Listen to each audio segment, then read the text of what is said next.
Welcome to Parvati அம்மாச்சி சமையல். இன்றைக்கி நம்ம பார்க்க போகிற ரெசிபி என்னென்னா, ஒரு அருமையான டீ டைம் ஸ்நாக்ஸ் ரெசிபி தான். நம்ம பிள்ளைங்களுக்கு நம்ம செஞ்சு கொடுக்குற பிஸ்கெட் ரெசிபி. இது அவன் எதுவும் தேவை கிடையாது, இட்லி கடாயும் தேவையில்லை. குறைஞ்ச பொருளில் ஒரு 4 பொருள் வச்சு சுலபமாக செய்யலாம். வாங்க வீடியோக்குள்ளே போவோம். இந்த ரெசிபி எப்படி செய்யுதுன்னு பார்ப்போம். இதுக்கு முதல்ல ஒரு பவுலில் 1 கப் ரவை எடுத்துக்கோங்க. சன்ன ரவையாக இருந்தால் அப்படியே போடுங்க, இல்லைன்னா மிக்சியில் ஒரு ஓட்டி விட்டுட்டு போட்டுக்கோங்க. அதுக்கு 1/3 cup sugar, powder sugar, 1/4 cup milk powder போட்டுக்கோங்க. போட்டுட்டு ஒரு பிஞ்சு சால்ட்டு போட்டு நல்லா கலந்து விட்டுக்கோங்க. கலந்துட்டு இதுக்கு ஒரே ஒரு முட்டை, வேறு ஆயிலோ எதுவுமே தேவை கிடையாது. இதை போட்டு நல்லா மிக்ஸ் பண்ணிக்கோங்க. ஒரு நல்ல சப்பாத்தி மாவு பதத்துக்கு மிக்ஸ் பண்ணிக்கோங்க. ஏன்னா நம்ம கைவிட்டு நம்ம பிசையும் போது அந்த முட்டையினுடைய தன்மையிலையும் உங்களுக்கு அந்த கை சூட்டினாலையும் அந்த சர்க்கரை உருகிரும். அதுக்கு தான் பவுடர் சுகர் போட சொல்கிறது. நல்லா இந்த மாதிரி மாவாக வந்த உடனே ஒரு 10 நிமிஷம் மூடி வச்சுருங்க. ரெஸ்ட்டு விட்டுருங்க 10 நிமிஷம்.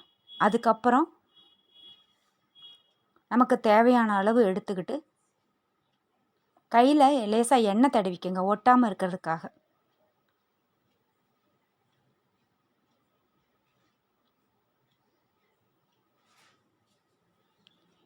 நமக்கு தேவையான சைஸில் தேவையான வடிவத்தில் நம்ம செஞ்சுக்கலாம். உங்களுக்கு சதுரமாக வேணும்னா சதுரமாக செஞ்சுக்கோங்க. நான் இந்த பிஸ்கட், குட் டே பிஸ்கட் அளவுக்கு நான் செஞ்சுருக்கேன். வச்சு ரவுண்ட் ஷேப் வச்சுட்டு நம்ம கத்தி வச்சு லேசாக கீறி விட்டுருங்க. அவ்வளோதான். கிட்டத்தட்ட ஒரு 12 பிஸ்கட் வரும் உங்களுக்கு. நம்ம 1 கப் ரவைக்கு 12 பிஸ்கட் வருது. இது ஒரு தட்டில் எடுத்து வச்சுக்கோங்க. இதே போல் எல்லாத்தையும் செஞ்சு வச்சுக்கோங்க.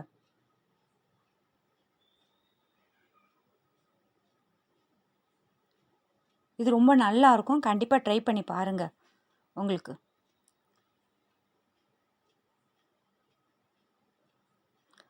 ரவை எப்படி மில்க் பவுடர் 10 ரூபா பாக்கெட் வாங்கினோம்னா போதும். உங்களுக்கு சர்க்கரை வீட்டில் தான் இருக்கும். இது நெய்யோ எதுவுமே தேவையில்லை. உங்களுக்கு பட்டரோ எதுவுமே தேவை கிடையாது. பால் கூட இதுக்கு நமக்கு தேவைப்படலை. நான் இந்த ஷேப் போட்டிருக்கேன். உங்களுக்கு வேறு ஷேப் செய்ய தெரியும்னா அதில் கூட போட்டுக்கோங்க. குக்கீஸ் கட்டர் இருந்துச்சுன்னா கூட அதை போட்டுக்கலாம். நல்லா ஆயிலை மீடியம் ஃப்ளேமில் வச்சு நம்ம குலோப் ஜாமுன் பொரிப்போம் பார்த்தீங்களா, அந்த மாதிரி. உங்களுக்கு ஆயில் அதிகமாக ஹீட் ஆகக்கூடாது. மிதமான சூடு வந்த உடனே இந்த நம்ம செஞ்சு வச்ச பிஸ்கட்களை அதில் போட்டு நல்லா கோல்டன் ப்ரௌனாக வந்த உடனே பொரித்து எடுத்துட வேண்டியதுதான். ரொம்ப உங்களுக்கு வேகாமல் இருந்துச்சுன்னா உள்ளே வெந்து கொடுக்காது. உங்களுக்கு நல்லா கொஞ்சம் வேக விட்டுருங்க. மிதமான சூட்டில் வேக விட்டால் தான் நல்லாயிருக்கும். அதிகமான வச்சிட்டிங்கன்னா உங்களுக்கு பால் பவுடர் சேர்த்துருக்கோம், முட்டை சேர்த்துருக்கிறதுனால உங்களுக்கு சீக்கிரம் கரிஞ்சு போயிடும். இந்த மாதிரி கோல்டன் ப்ரௌன் வந்த உடனே எடுத்துருங்க.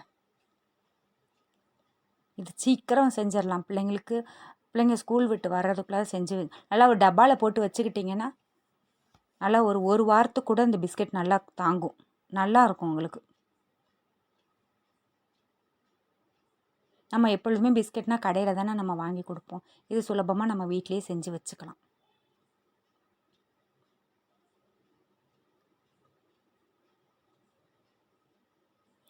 அவ்வளோதான். இதே போலயே இந்த கலர் வந்த உடனே எடுத்துருங்க. கரெக்டாக இருக்கும் உங்களுக்கு. கொஞ்சம் உங்களுக்கு வெந்த உடனே சுட சுட இருக்கும்போது ஒரு மாதிரி மெதுன்னு தெரியும். ஆனால் ஆறுன உடனே பார்த்தீங்கன்னா நல்லாயிருக்கும். உங்களுக்கு கிறிஸ்பினஸாகவே இருக்கும்.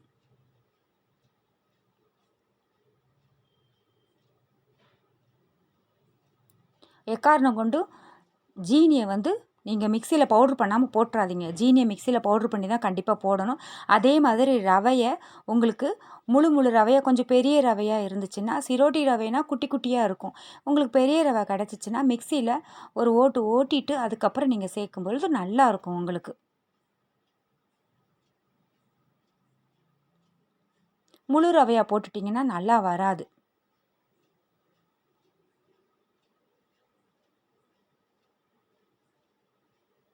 அதே மாதிரி உங்களுக்கு அடுப்பை மீடியமாக குறைச்சே வச்சு சிம்மில் வச்சு கூட நம்ம எண்ணெய் காஞ்ச உடனே சிம்மில் கூட வச்சு செஞ்சுக்கலாம். எக்காரணம் கொண்டு அடுப்பை வேகமாக எரிய விட்டுறாதீங்க, கரிஞ்சு போயிடும். நம்ம குலோப் ஜாமுன் எப்படி பொரிக்கிறோமோ அதே போல் தான். பாதுஷா எல்லாம் பொரிக்கிறோம் பார்த்தீங்களா, அந்த மாதிரி தான். அருமையான பிஸ்கெட் தயாராகிடுச்சு. குறைஞ்ச இன்க்ரீடியன்ட்லேயே வீட்டில் சுலபமாக நம்ம பிள்ளைங்களுக்கு செஞ்சு கொடுக்கலாம். ஹெல்தியானதும் கூட. இதை கண்டிப்பாக நீங்கள் ட்ரை பண்ணி பாருங்கள். இந்த வீடியோ உங்களுக்கு பிடிச்சிருக்குன்னா லைக் பண்ணுங்கள், ஷேர் பண்ணுங்கள், சப்ஸ்கிரைப் பண்ணுங்கள். மறக்காமல் பெல் ஐக்கானை கிளிக் பண்ணுங்கள். தேங்க்யூ.